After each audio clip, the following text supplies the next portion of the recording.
see this, the credit bureau actually runs the equation of the scoring every time you ping the credit bureau, and it returns that result in less than 30 seconds.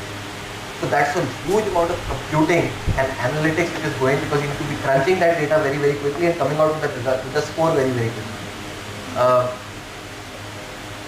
Driving behavior. There's an insurance company in the US called Progressive Insurance. What they do is they actually capture data about driving behavior. So how many challans have you had? In some of the places in the US with a data-rich environment, they even capture, your driving style. Do you change lanes very often? Do you zigzag? Those kind of things, right? Capturing that data, they could actually offer differentiated insurance premiums. So they realized that some people had a bad driving behavior. Let me actually charge a higher premium from them. So the chances of having an accident are higher. And while the people who are actually having a good behavior, let me actually charge a lower premium. Very, very important. Rather than offering the same premium rate to everybody, offer a different rate. We can do that in India as well. India as well, the IRDA is proposing this, is that the industry is not really moved on to it. But health insurance, right? Health insurance, in a way, they try and do this. They capture what diseases you've had, what diseases your family has had, and they kind of get a sense of, what's the likelihood of this person actually falling ill, going to a hospital and paying a claim. If it is low, they can actually, you can actually ask the health insurance company to reduce your premium. But it goes in the negotiation, both ways. Wine chemistry. Again, the wine business, multi-billion-dollar business globally. Traditionally, agriculture has been, is always been associated with the amount of effort that the farmer puts in. When you start using analytics, you don't actually say that effort is less, but you start understanding properties of the soil, properties, weather conditions, how do they actually have an impact on the produce. Wine and grapes are extremely susceptible to the soil properties, weather conditions, so on and so forth. Once you understand this, then you know which variety of grape to plant where. You can even look at some weather forecast and say, this year El Nino aane wala hai. So let me actually plant it. This is descriptive, predictive, and prescriptive. Sorry? I couldn't hear you. Right. So, solutions from complex problems. Alright.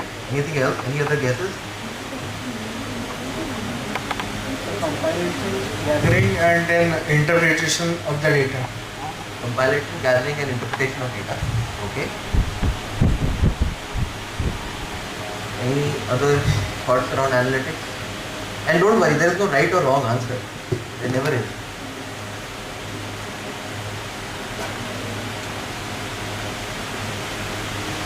Alright, so I think part of it is right. I was never taught analytics like you guys are being taught here. So I picked up analytics as a field when I started working, and I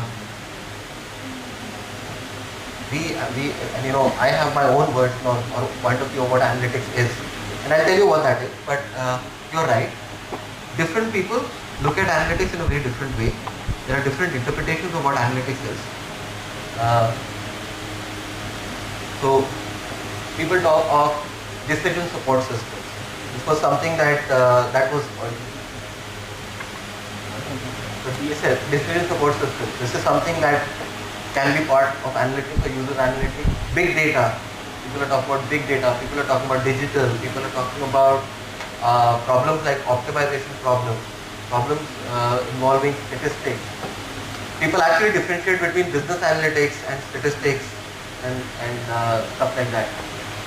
So I've got two definitions, and one of the ones what Wikipedia says is discovery and communication of meaningful patterns in data. So essentially Wikipedia is saying analytics is where you use data to create insights. The other part is when IDC says that analytics is the process of using quantitative methods to derive actionable insights and outcomes from data. The difference between the two is here IDC is specifically pointing out quantitative data. Which one is right, which one is wrong, we'll kind of move along and find out.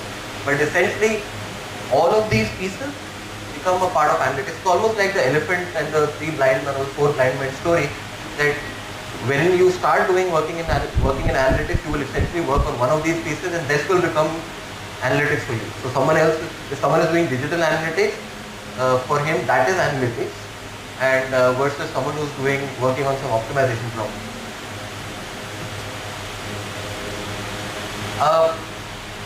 Is analytics a new field? That's something that we've often been, asked, and I believe that analytics is not new. And this graph kind of tells you of how analytics grew from a technical perspective.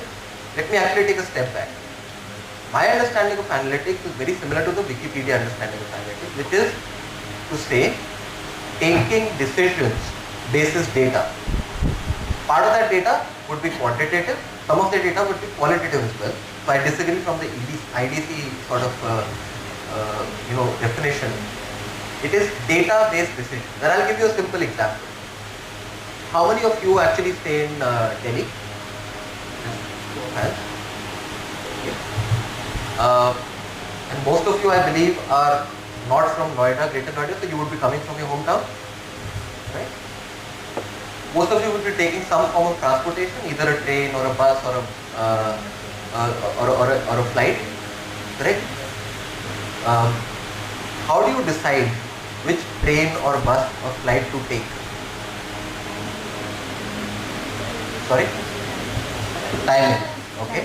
And cost. Convenience. Alright.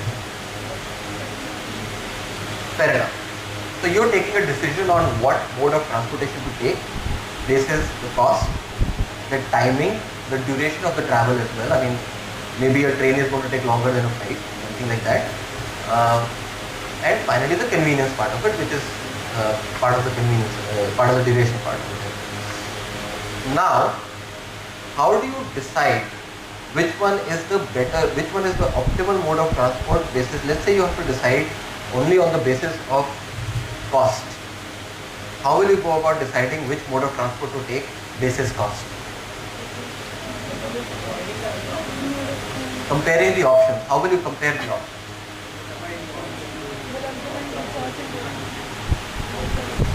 So, my question is still the same. Will you compare, what would be the mode of, okay, let me ask a simple question. Supposing you can land up in IBA by bus or by cab or by taxi. How will you decide which mode to take basis cost? Only if you are using cost as a consideration factor. Sorry? Less costly. How will you know the cost of a bus versus a cab? Comparison. We go through the research. We do the research of whether which transport is more costly. So how will you do that research? How will you do that research to do the comparison? So by you will ask the cab wala, and you will maybe ask at the bus depot about the bus cost, right? What have you done? You've actually done a research, you've collected data, right? Now, based on that data,